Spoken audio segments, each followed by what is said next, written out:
बदलापूर येथे घडलेल्या घटनेच्या वार्तांकनासाठी गेलेल्या दैनिक सकाळच्या महिला पत्रकारावर बदलापूरचे माजी नगरसेवक वामन म्हात्रे यांनी अश्लील भाषा वापरल्याने महाराष्ट्रातील पत्रकार संघटनेमध्ये संतापाची लाट उसळली आहे।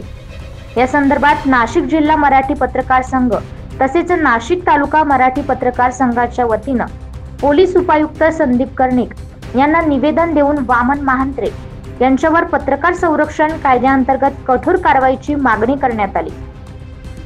परवा ठाणे जिल्ह्यातले बदलापूर येथे जो प्रकार घडला त्या घटनेचं वार्तांकन करणारे आमच्या महिला भगिनी यांना तेथील माजी नगराध्यक्ष वामन म्हात्रे यांनी अत्यंत शिवराळ भाषेत शिवीगाळ केली, अनेक आरोप केले, अनेक अपशब्द त्यांनी वापरले आणि त्याचबरोबर एक पत्रकार या नात्याने तिला दमदाटी करण्यात आली।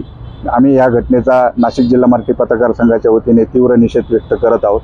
आत्ताच आम्ही नाशिकचे पोलीस आयुक्त संदीप कर्णिक साहेब यांना भेटलो आणि त्या संदर्भात निवेदन दिले आणि अशी मागणी करण्यात आली आहे की ज्यांनी महिला पत्रकारावर अत्यंत घाणेरडे आरोप केले, दमबाजी केली, त्यांच्या विरोधामध्ये पत्रकार संरक्षण कायद्याअंतर्गत गुन्हा दाखल करावा आणि जास्तीत जास्त कडक शिक्षा जी कायद्याने होती त्यांच्यावर करावी अशी आम्ही मागणी करत आहोत।